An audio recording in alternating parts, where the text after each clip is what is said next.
दोस्तों, आप सभी का स्वागत है हमारे YouTube चैनल अजय ट्रिक वाला में। मैं अजय सिंह आप सभी का स्वागत करता हूं। आज हम जो कर रहे हैं वो है थर्ड शिफ्ट हिंदी लैंग्वेज का 28 फरवरी जो L2 का थर्ड शिफ्ट का है ना आंसर की वो है।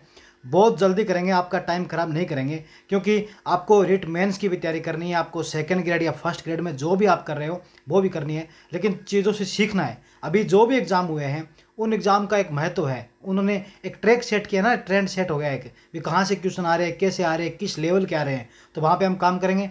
तो शुरुआत करते हैं पहले क्वेश्चन से कि आदमी जो शब्द है वो किस भाषा का है। तो आदमी जो शब्द है वो विदेशी शब्द है। दूसरी बात, हम बात करते हैं दूसरे क्वेश्चन पे, हानि और लाभ कौन से समास है। तो पता ही लगता है कि या तो हानि होगी या फिर लाभ, दोनों में क्या रहेगा, द्वंद्व रहेगा, है ना। फिर है कोई शब्द छूट जाए और उसमें विराम चिन्ह लगता है, फिर कौन सा, हंस पद, यानी कि हंस पढ़ो हमसे शब्द छूट गया है ना।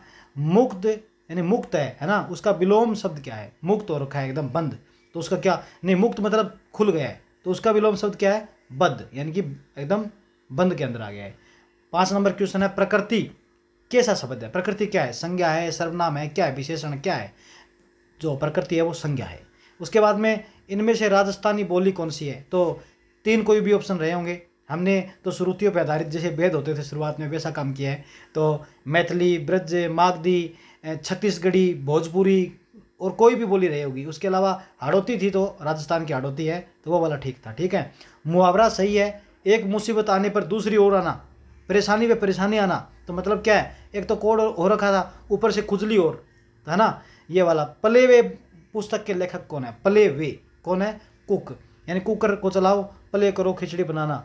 संस्कृति का संधि विच्छेद क्या है ना, संस्कृति का तो संधि विच्छेद क्या है, संकृति। उसके बाद में प्रश्न है 10 नंबर, अणुता का अर्थ क्या है। अणुता क्या है, अणुता अधिक, क्या है, अधिक। उसके बाद में सारा जीवन निचुड़ चुका है। सारा जीवन आज देखे तो निचुड़ चुका है, पहले से निचुड़ता हुआ आया था और आज निचुड़ चुका है, मतलब भूतकाल। उसके बाद में क्वेश्चन नंबर 12 है। एक क्वेश्चन ये भी सुनने में आया था, ऐसा आया है कुछ कि समानाधिकरण समुच्चय बोधक अव्यय क्या है। देखिए, समानाधिकरण समुच्चय बोधक क्या होता है, अव्ययों से समान श्रेणी के शब्द वाक्य उपवाक्यों से जोड़ के बनता है। दूसरा, उन्हें समुच्चय समान बोधक अव्यय कहते हैं। शब्द 2 या 2 से अधिक वाक्यों को जोड़ने का काम करता है ये। ठीक है, तो ये क्या है, समानाधिकरण समुच्चय, उसका समुच्चय कर देता है, समान जो होते हैं उनका मतलब क्या है, शब्द 2 से वाक्य से उपवाक्य उनको जोड़ा जाता है। और ये एक अव्यय है जो 2 या 2 से अधिक वाक्यों को जोड़ने का काम कर देता है। बस ये वाला था। कौन सा शब्द बहुवचन नहीं बन सकता, मनुष्य पहले से ही है। विजय दान देथा की रचना है, अलेखु हिटलर, हिटलर दीदी। पुल्लिंग शब्द है, पुल्लिंग शब्द क्या है ये पूछा है। ठीक है, तो ये क्या है, धन है, क्या है, धन है। इसके बाद हम देखते हैं कि पुल्लिंग शब्द धन है। और फिर क्वेश्चन नंबर है 16, एपीडिया, ये है अपिडाडाइस्कोप, क्या है, अपिडाडाइस्कोप, ऐसा क्वेश्चन आया बता रहे हैं। तो क्या है ये क्या है, एपीडाडाइस्कोप क्या है, एक उपकरण है जिसमें अपारदर्शी या पारदर्शी दोनों ही तरह के छवियों को स्क्रीन पे दिखाया जाता है। इसमें प्रोजेक्टर का एक प्रकार है ये एपीडाडाइस्कोप। इसका मैं आप चाहो तो मैं पूरा बताता हूँ आपको क्या है, थोड़ा सा आए काम आई जाए कि ये क्या है। ये अपारदर्शी और पारदर्शी दोनों ही तरह की जो चीज़ें होती हैं उनका छवियों को स्क्रीन पे दिखाता है। इस्तेमाल शैक्षिक क्षेत्र में होता है, एजुकेशन में। दर्पण, प्रिज्म, लेंस की मदद से सामग्री छवि को स्क्रीन पे केंद्रित कर दिया जाता है। बच्चे फिर खुशी खुशी देखेंगे ना, चमकीले बल्ब और बड़े लेंस होते हैं, किताबें, पत्रिकाएं, चार्ट, नक्शे, ग्राफ आदि स्क्रीन पे दिखाए जाते हैं। और एपिडा जो डाइस्कोप है इसका इस्तेमाल कक्षा को रोचक बनाते हैं, बच्चे खुश हो जाएंगे देख करके। 20वीं सदी के शुरुआत में सालों में ये उस टाइम विकसित हुआ था। दूसरी बात है, ये जो इसको एपिस्कोप या फिर एपिडियोस्कोप भी बोल देते हैं। ठीक है, मैंने पूरा क्वेश्चन ले लिया था। ठीक है, इसके बाद हम बात करते हैं कौन सा, क्वेश्चन नंबर 17 की। ये क्या है, और क्या है, और मतलब कालू और धोलू, यानी सुमित और अमित। ये अमित ये क्या है, समुच्चय, इनको समुच्च करता है।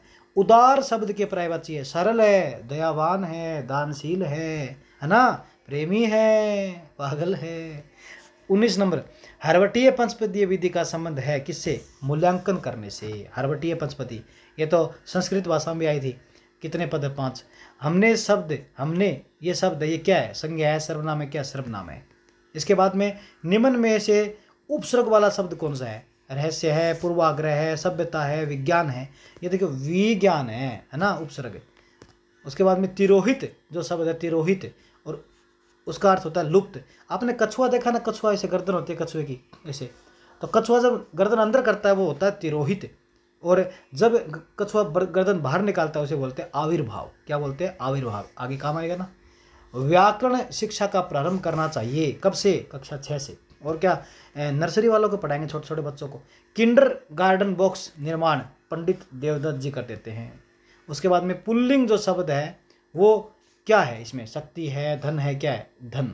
क्या है? धन। इसके बाद में देखते हैं 26 नंबर क्वेश्चन। प्रकृति और पोषण का संवाद मुख्य विषय है। किस चीज़ का विषय है? आनुवांशिकता का और वातावरण का। फिर हम देख रहे हैं कि वहीन जो शब्द होता है ना, वहीन सिस्टर, उसका मस्कुलिन क्या है? पुल्लिंग क्या है? बहनोई। क्या है? बहनोई, यानी कि जीजा। प्राथमिक स्तर पर अध्ययन की भाषा क्या होनी चाहिए? प्राथमिक स्तर पर इंग्लिश, फ्रेंच, जर्मनी। अरे प्राथमिक स्तर पर तो बच्चों की भाषा, जो माता की भाषा होती है ना, मातृभाषा, माँ बोली। इंसान के पर्यायवाची कौन से? मानव, मनुष्य, मानस, ये वाले हैं। हमने ऐसे करके क्या कर दिया, सारे के सारे क्वेश्चन देख लिए हिंदी के। और कितना समय लगा है? कितना समय लगा? सिर्फ 6 मिनट। और क्या चाहिए? और लोग 1.5 घंटे एक वीडियो इसलिए डाल रहे हैं ताकि उनको तो अपना व्यू चाहिए। आप अपनी ज़िंदगी बनाइए, 6 मिनट में आपका काम हो चुका है। अब जाके रिट मेंस की तैयारी कीजिए, सेकंड ग्रेड कीजिए, फर्स्ट ग्रेड कीजिए, RAS IAS जो बनना है बनिए। बस ये काम हो गया अपना 6 मिनट में। अब इसमें और क्या देखना था हम कि आराम आराम से कि आदमी शब्द किस भाषा का है, विदेशी। बच्चों हमारा कोर्स है 99 रुपये का, है ना। ऐसे करते रहते हैं बच्चों इन सब चीज़ों से। ठीक है, उनका कोर्स है, वो अपना काम कर रहे हैं, अच्छी बात है, परंतु आप अपने समय की कीमत जानो। ये समय वापस कभी नहीं आएगा। इस समय में आप खड़े हो ना, ये समय कभी नहीं आएगा।